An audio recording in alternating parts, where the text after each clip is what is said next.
Hello বন্ধুরা, সবাই কেমন আছেন? ওয়েলকাম করছি আমার পাঁচমিশালি কিচেনে। আজকে সকালটা শুরু হলো কাজের মাধ্যমে। সেটা সবারই হয়, সব মেয়েদেরই হয়। আমার মতো সেম কাজই করতে হয় প্রতিদিন, তাই না? আজকে মেয়ে বলল, মা একটু ডিম পাউরুটি খাবো। তো আমি তো খুশি হয়ে গেছি, যা বাবা, একটা ডিম পোস্ট করে দিয়ে দিব, সে খেয়ে নেবে। তারপর বলল, না না, ডিমটার মধ্যে পাউরুটিটাকে চুবিয়ে নাও, তারপর ভেজে দাও। ঠিক আছে, করে দিলাম। এরপর আমাদেরও খেতে হবে, তো মেয়ের জন্য খাবার রেডি করছিলাম। এর ফাঁকে ওর বাবাও নেমে এলো উপর থেকে, যেহেতু আমার নিচের তলায় রান্নাঘর, তো আমাদের খেতে হয় সবার নিচেই। তো ওর বাবার জন্য খাবার রেডি করলাম, মেয়ের জন্য রেডি করলাম।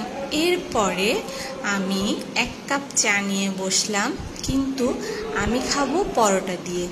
যেহেতু আমরা চিটংয়ের মানুষ, চায়ের মধ্যে একেবারে ডুবিয়ে ডুবিয়ে পরোটাকে খেতে ভীষণ পছন্দ আমাদের।